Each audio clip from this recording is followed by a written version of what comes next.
อิสราเอลฮามาสและจิฮาดอิสลามปาเลสไตน์ได้ถูกเพิ่มเข้าในบัญชีดำหรือที่เรียกว่า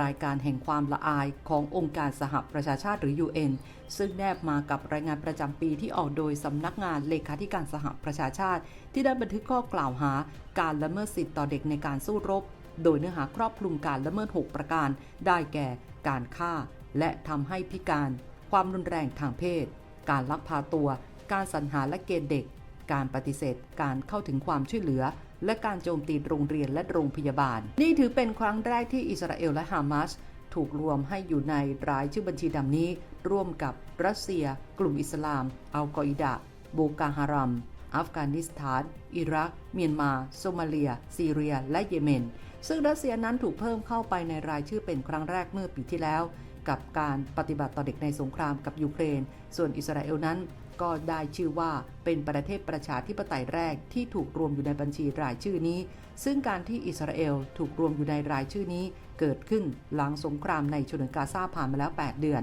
และคาดว่ามีเด็กเสียชีวิตไปแล้วกับสงครามครั้งนี้มากถึง 13,000 คนนอกจากนี้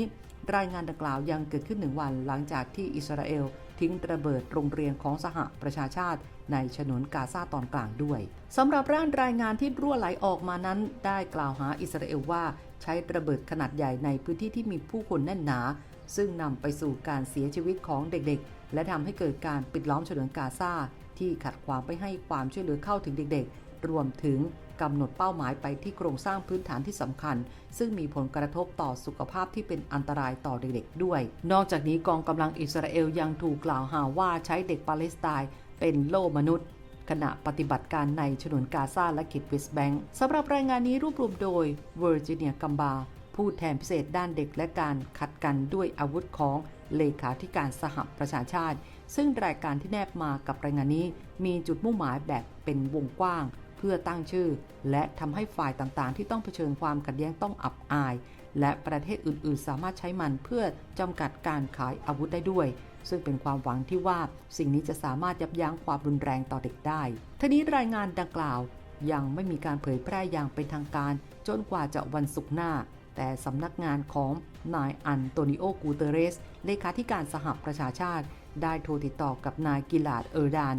เอกอัครราชทูตอิสราเอลประจำสหประชาชาติเพื่อแจ้งให้ทราบอย่างเป็นทางการถึงการตัดสินใจรวมอิสราเอลไว้ในรายงานนี้ด้วยโดยคณะมนตรีความมั่นคงแห่งสหประชาชาติจะจัดการพิจารณาในวันที่ 26 มิถุนายนที่จะถึงนี้เพื่อหารือเกี่ยวกับรายงานดังกล่าวต่อไปด้านเออร์ดานหลังจากที่ได้รับทราบข่าวถึงรายงานดังกล่าวเออร์ดานก็ได้โพสต์ว่ากองทัพอิสราเอลเป็นกองทัพที่มีคุณธรรมมากที่สุดในโลกการตัดสินใจที่ผิดศีลธรรมนี้จะช่วยเหลือผู้ก่อการร้ายและให้รางวัลแก่กลุ่มฮามาสเท่านั้นคนเดียวที่ควรถูกขึ้นบัญชีดำในวันนี้คือเลขาธิการสหประชาชาติที่การตัดสินใจนั้นตั้งแต่สงครามเริ่มต้นและก่อนหน้านั้นให้รางวัลแก่ผู้ก่อการร้ายโดยจูงใจให้พวกเขาใช้เด็กเพื่อก่อการร้ายตอนนี้กลุ่มฮามาสจะยังคงใช้โรงเรียนและโรงพยาบาลต่อไปเพราะการตัดสินใจที่น่าอับอายของเลขาธิการใหญ่นี้มีแต่จะทำให้กลุ่มฮามาสมีความหวังที่จะอยู่รอดและมีแต่จะขยายสงครามและขยายความทุกข์ทรมานเท่านั้นด้านนายกรัฐมนตรีเบนจามิน เนทันยาฮูเมื่อทราบถึงรายงานดังกล่าวก็ออกแถลงการตอบโต้ทันทีว่าวันนี้สหประชาชาติได้ขึ้นบัญชีดำของประวัติศาสตร์เมื่อยอมรับข้อกล่าวอ้างที่ไร้สาระของกลุ่มฮามาสทั้งนี้ IDF หรือกองกำลังป้องกันประเทศของอิสราเอลถือเป็นกองทัพที่มีศีลธรรมมากที่สุดในโลกและไม่มีการตัดสินใจที่ผิดพลาดใดๆของสหประชาชาติที่จะเปลี่ยนแปลงสิ่งนั้นไปได้ขณะที่นายอิสราเอลแคชรัฐมนตรีต่างประเทศอิสราเอลกล่าวประนามสหประชาชาติว่านี่เป็นการตัดสินใจที่น่าละอายและ UN จะต้องเผชิญกับผลกระทบจากการดำเนินการดังกล่าวส่วนทางด้านกระทรวงการต่างประเทศสหรัฐแถลงเมื่อวันศุกร์ว่านายแอนโทนี บลิงเคนรัฐมนตรีต่างประเทศสหรัฐจะเดินทางไปยังตะวันออกกลางในสัปดาห์หน้า